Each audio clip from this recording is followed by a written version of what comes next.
those are the things that people lose about. Those are the things where it's like, hey, why are you guys, ranked 20th in path defense? You know what I'm saying? Oh, well, your best safety is no longer playing. Greetings and salutations, and welcome to the Odd Coaches Podcast. I am your host, Dr. Keith Adams, and with me today, guest hosting again. We're going to have to get you a W-9, even though No Budget Productions pays no one. Captain for Life, Will Cotton. Will, how are you doing, sir? Going great. Sunday morning. Let's go. All right. So on this episode, we're going to talk about expectations for the Buffalo Bills, the New York Jets. Got a little Aaron Rodgers talk in segment 2.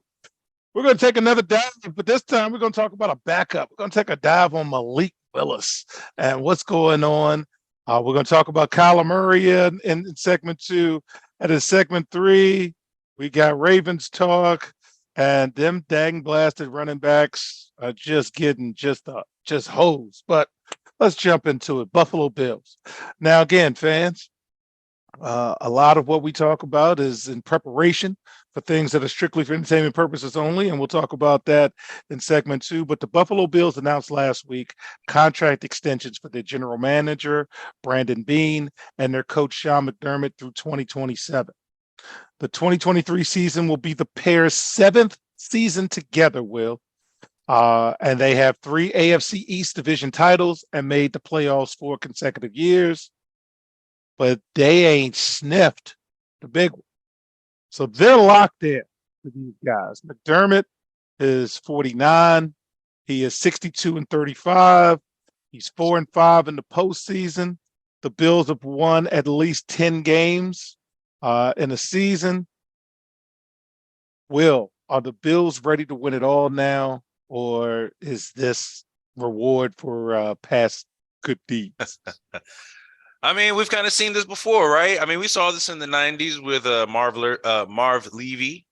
The guy was a great coach. They kept him around. They had a great quarterback, but they just couldn't push that, get over the hump. And it's hard to say. I mean, they will invest in their team, which is great. I mean, they gave Josh Allen a ton of money. They're trying to get a new stadium. They're trying to get the people hyped about it, but there's just certain things that they just don't have. And I think they're regressing.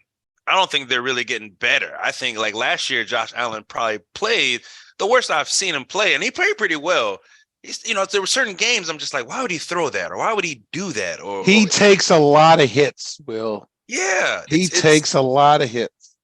It's tough. And Diggs is slightly irritated. I keep hearing these news reports about throw me the damn ball, and he don't like the scheme, and he's got questions. And remember, there was some miscommunication.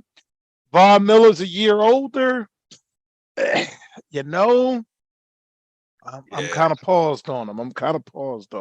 They'll still be in the AFC. I think they'll be big. I mean, they'll still be in the top 2, top 3.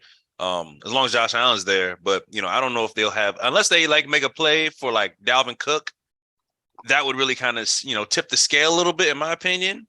But I don't really see anything happening beyond. They're a very good playoff team. Yes, but I do not have them as a Super Bowl contender. I have them as a playoff contender. But let's move on. The New York Jets. So this is not good. Testing has confirmed that New York Jets safety Chuck Clark suffered a season-ending ACL injury during practice earlier this month. The Jets signed the veteran safety Adrian Amos last week to replace Clark. Clark was 28. He was acquired in a March trade with Baltimore. The Jets sent a 2024 7th-round pick for the 6-year veteran, and he has been one of the most durable players in the league. Played 96 out of 97 games. Jets had high hopes for him. Now, the guy that they got in, Amos, started every game the last 4 seasons, finished top 3 in tackles for the Packers. Jets, to talk about some big things, God, man. Does this loss affect their lofty season expectations? I don't think it ruins their expectations. I think Aaron Rodgers kind of still hands on that, like, we can do it with Aaron Rodgers. We can have Aaron Rodgers. But those are the things that people lose about, those are the things where it's like, hey, why are you guys, ranked 20th in path defense? You know what I'm saying? Oh, well, your best safety is no longer playing. Why are we giving up these things, or why are we losing these games? A game of inches. A losing guy like that could definitely, detrimental to your team. And I don't think I think they're hoping that they can overcome that. It's a very small crack, but sometimes cracks get bigger and bigger, and then all of a sudden you've crumbled. So hope they can come back with that, but it's tough to lose a player like that. All right. So finally in this segment, Aaron Rodgers. NFL quarterback Aaron Rodgers was among a wide-ranging lineup of speakers at a psychedelics conference in Denver last week, and he advocated for the legalization of psychedelics by discussing his own experience. The conference was put on by the Multidisciplinary Association for Psychedelic Studies, the largest U.S. advocacy group, and it took place months after Colorado voters decided to join Oregon in decriminalizing psychedelic mushrooms.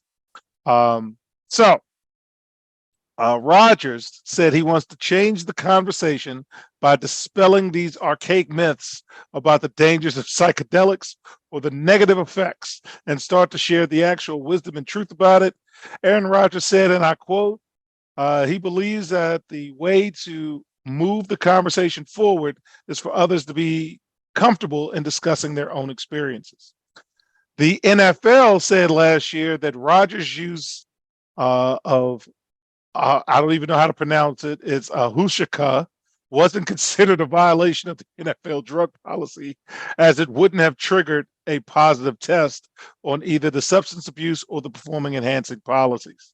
Psychedelics are illegal at the federal level, though acceptance and interest in studying their potential benefits has grown. Will, is this the start of a distracted Aaron Rodgers? And these are the things we'll talk about instead of blocking, tackling, and winning football games. Yes, I totally does. I think it totally is. He's 1 foot in the I'm not playing any football anymore, and I have other things that I want to do. And I mean, he's rich, he's popular. He's very he speaks out a lot of things. I mean, let's talk about the vaccines and and psychedelics and those kind of things. So he's a big advocate of mental health.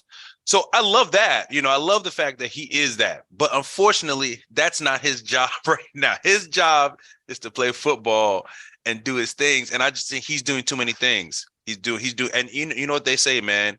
When you're going away from, now you're throwing 1,000 a day to work on things. Now you're doing other things. You may have like a couple 500, maybe do 200.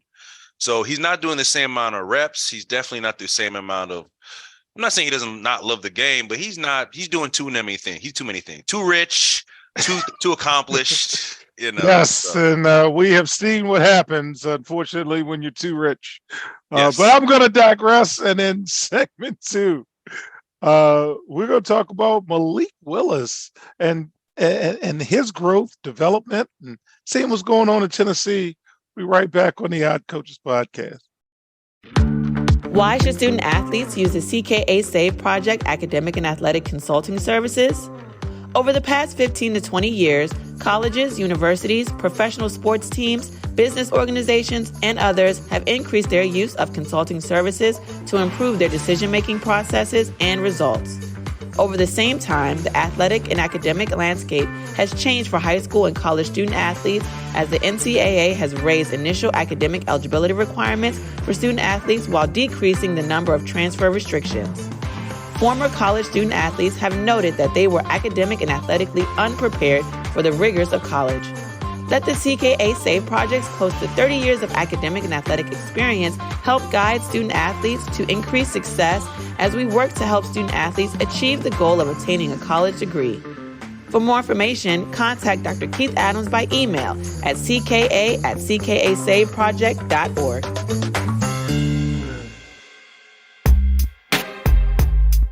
Welcome back to the Odd Coaches podcast. And in segment 2, we're going to talk about getting us all ready for the NFL season. So beginning July 31st through August 18th, the Odd Coaches podcast will begin airing our now annual summer college and pro football season preview episodes. As we begin preparing for those shows, we are taking deep dives into players and teams as we prepare to participate in things strictly entertainment purposes only. So this week in segment 2, we want to talk about Malik Willis and we want to talk about Kyler Murray. So Malik Willis,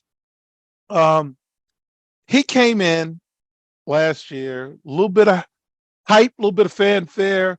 Will, if I'm not mistaken, they were talking about him being a late first round draft pick prior to the draft. Yep. And then he fell to like the third round and he didn't have the best rookie season. So Malik Willis said last week that this year is certainly different than last year. I think when you have a whole year to do something, you just get a little more comfortable. And these things haven't been unnoticed by his teammates. One of his teammates mentioned how he feels more confident in the huddle. And even veteran incumbent Ryan Tannehill said Willis has been in command of the offense, throwing the ball with accuracy and playing fast. Okay. But these struggles that he had shouldn't all be placed on Willis. The Titans traded up to draft him out of Liberty in the third round.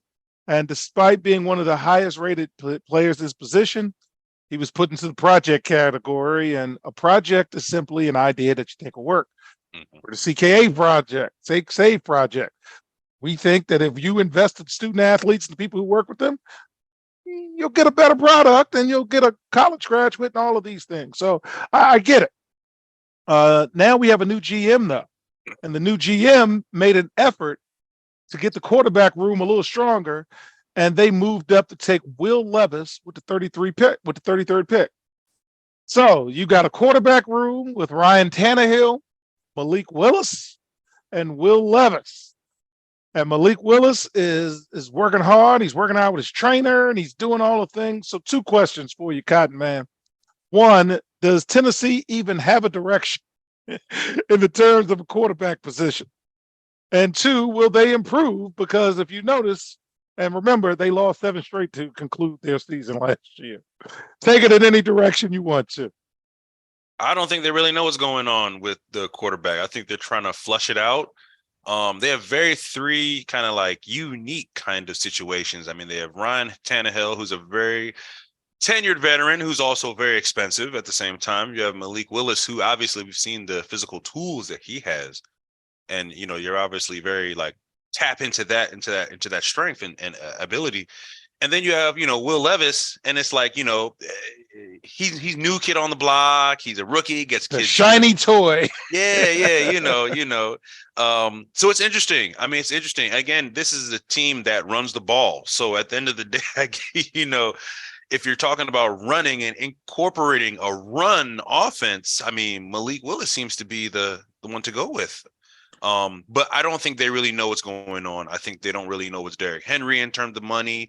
They never really made a splash for a wide receiver, which is crazy that you have 2 rookie, because Malik Willis, I don't think played that much last year, even though he did. I think he was like 1 and 2 or something like that. Yeah, something crazy. But you didn't go out. You didn't get any receivers. You didn't get a tight end.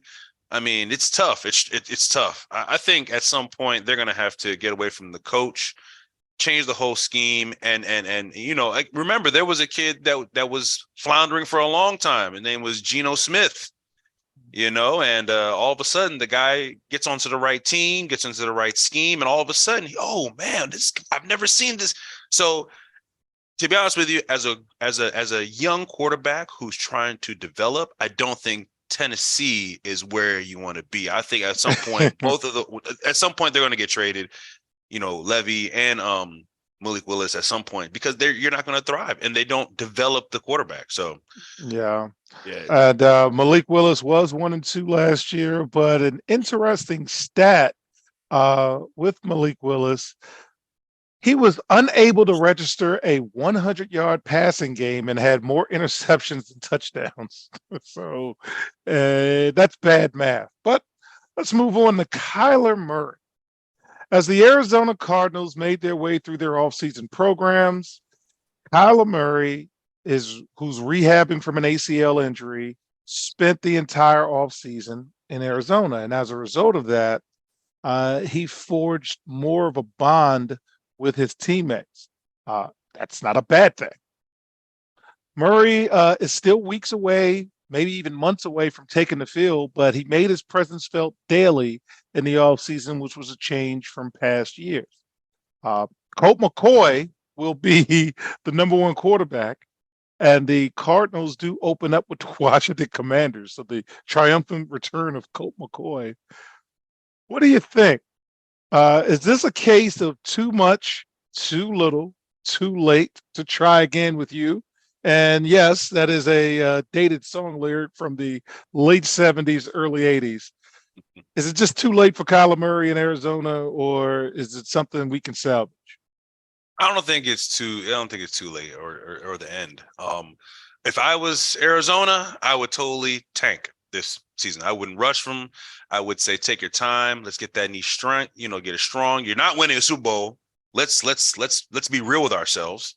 And there's no rush to put them on the field. It's unfortunate, but Arizona, if you guys can just push through, you're not a power. I wouldn't say a power like your fan base. You don't travel everywhere. Where everywhere you go, you see red and da da da da da da da. So give him a year. Give him a year. If you really invested in him, why not do that? Why not? Why him throw him out there? I mean, we've seen it happen with RG3, similar kind of quarterback. And he's got that contract already signed. Exactly. You got to pay this guy. Exactly. So I would say protect him. Protect him. You don't need him to come back. If we're talking about months, he's not come back. I mean, and we come back and, it's what, 2-7 or 1-8. Like, well, now, let me ask you this though, Will. What if they do tank, which it doesn't look like, it ain't even going to be tanking. They're not very good. Yeah, it won't be tanking. Okay, they're not very good. And they're telling me that Caleb Williams at USC is a generational talent, and you got a chance to get him. You gonna pass on that talent? Nah, you can't. So now you got another issue of you got to showcase this dude to let teams know that he's healthy, but you also, you got a responsibility to the organization. So much money. I don't even, it would be so much money. I couldn't even see if he was available. They would trade the pick. I just couldn't see. It's too much money. They couldn't move him. He's not good enough that anybody else going to pay him that money. And there's really not a big thirst for quarterbacks right now. Everybody pretty set. I mean, besides like Washington and everyone else is pretty happy where they at. I can't, maybe I can't think of anybody else who's starving for a quarterback. But so the market isn't for him. The contract isn't for him. So, if he comes available, unfortunately, you gotta make some choices. But sounds like the under. Yeah. Sounds like the under. Yeah. All right. So fans, when we get back, we're going to talk Baltimore Ravens wide receivers. I'm all into the wide receiver position. 0.5 is a wide receiver, class of 2027. But anyway, we'll be right back on the Coaches Podcast. The high school and college academic and athletic landscape is changing. The growing number of college transfers, as well as student athletes being able to profit off the use of their name, image, and likeness, has given student athletes the freedom and power to make life-changing decisions. That is why it is important for student athletes to be properly informed throughout the decision-making process. The difference between success and failure is often measured not by yards, but by inches, and even the most successful coaches and players use outside independent consultants to help improve their decision-making, which improves their results. That is what the CKA Save Project would like to do for student athletes across the country, improve their academic and athletic results. Our academic and athletic consulting services assist student athletes with the college decision-making process. The CKA team of former high school and college coaches can provide student athletes an independent assessment of their academic and athletic skills to assist student athletes in their college decision-making process. Let the CKA team evaluate your academic and athletic ability to assist you in finding the right fit for your academic and athletic career. For more information, visit us on the web at www.ckasaveproject.org or schedule a free virtual consultation with Dr. Keith Adams by email at cka@ckasaveproject.org.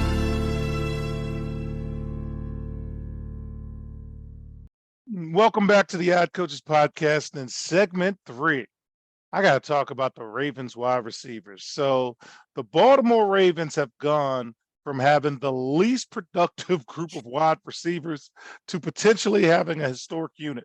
The Ravens can become the first team in league history to have 5 first-round draft picks at wide receiver catch a pass in the regular season.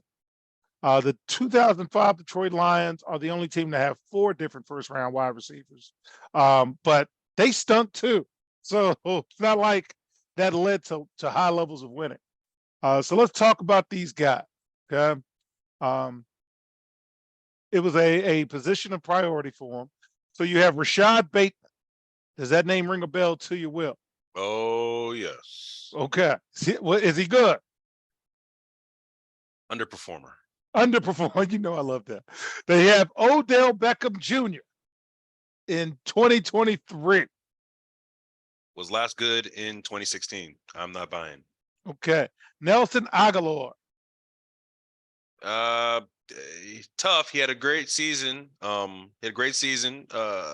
he's going to be a volume guy, and he's not going to get the kind of volume to be as good as he needs to be. Okay. Laquan Treadwell. Everyone's waiting for that guy to like let the second foot to drop. I think he's just like, he's a physical specimen. I think he had a great catch and broke his leg in college, and he's a legend. I don't see it. I think he's a mid-level kind of receiver. And then Zay Flowers, who they tell me is the second coming of everybody. I'm excited about him. I mean, young kids like that in the area, Baltimore fans are excited about him. I saw him in college last year. He's pretty good. People are excited about him. That could spark it. Olave and TMC have kind of coming on in the NFL. So let's see if he can do it. But the other 3, man, it's fluff. It's fluff. It's sell tickets. All right. So I do have to mention the elephant in the room. There's a narrative in the league that wide receivers didn't want to play for the Ravens because it was a run-first offense. And Juju Smith-Schuster and T.Y. Hilton just left. They said, we're out of here. But this position group, as you said, has plenty to prove. Beckham missed all of last season after another surgery on his left knee. Aguilar and Treadwell are still trying to shake the labels of being first-round disappointments. And Bateman was sidelined for the last 9 games. Is carrying a chip on his shoulder. And again, Zay Flowers is coming in with a lot of hype, and that hype might be warranted. So Baltimore paid Jackson big money. They got him weapons. So will the Ravens make a deep playoff run this year? I don't think so. I don't. I think they'll make a decent. They don't have a running back. They still don't have a running back. I thought they do, and he's mad that he's not getting money. Nah, I mean he's isn't that Dobbins? Isn't that Dobbins? Yeah, he's a running back in name, but I mean he ain't, he talking spicy, and there's a couple guys on the free agent list that's like, hey, you better relax, and he hasn't done nothing. I mean he was injured. I think it's like rookie year he was injured, and then like last year he didn't really play that much, and he got hurt last year. I mean, I don't think I just don't think that it's like an old car. It looked good on the car. 745, but it's from 2003. And every now and again you pull up and that thing is, oh man, my joint bust up. My joint in the shop. And it'll never make it. It looked good, but everybody got a car everybody got a friend that got that old car that's nice, but never works. But you always working on the joint. You're like, man, you gonna get that thing, you gonna take it out, man? Like, man, I see a couple more things. I'm sorry. I'm just so the national media, as usual, has been slow, and the odd coaches have been on this. Melvin Gordon was on Jim Rome's show, and he said, and I quote, running back is the worst position to play. We've been talking about it. So he just says it's so tough for running backs right now. You got a lot of running backs out there, and they just don't get any love. So let's look at the money. Okay, NFL teams have found that they can get almost the same production from a young, cheap running back that they can from an established name. So back in 2013, the franchise tag for a running back was $8.08 million. This year, that number has only gone up to $10 million, which is an increase of 25%. That might sound like a nice bump, but when you look at quarterbacks, they've gone from 14.6 million in 2013 to 32.4 million, which is a 121% increase. Linebackers have gone from 9.4 million to 20.9 million in terms of the franchise tag. Defensive tackles have gone from 8.3 million to 18.9 million. Besides running backs, the lowest percentage jump over the last 10 years have gone to cornerbacks, who have gone from 10.6 million to 18.1 million. So, Will, does it lead to winning? High price running backs just haven't been a part of Super Bowl winning formula. And the marketplace just is telling you that this is not a good thing. Kind of is what it is. So I have this question. Will running backs be motivated to take the punishment they do for the money they're being paid? What do you think, Will?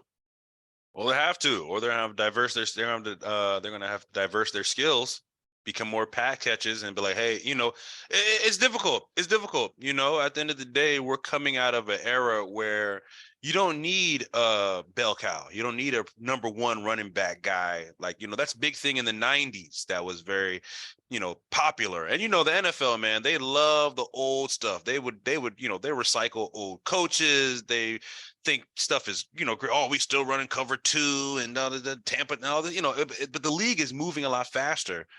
It's difficult.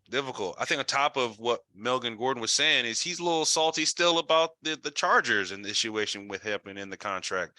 So yeah, those things definitely going to happen. Unfortunately, what we're only going to see until we see a change in the CBA and how contracts are negotiated for running backs, it's going to be consistently underpaid, more work. The hits aren't going to stop because, that's just how it happens.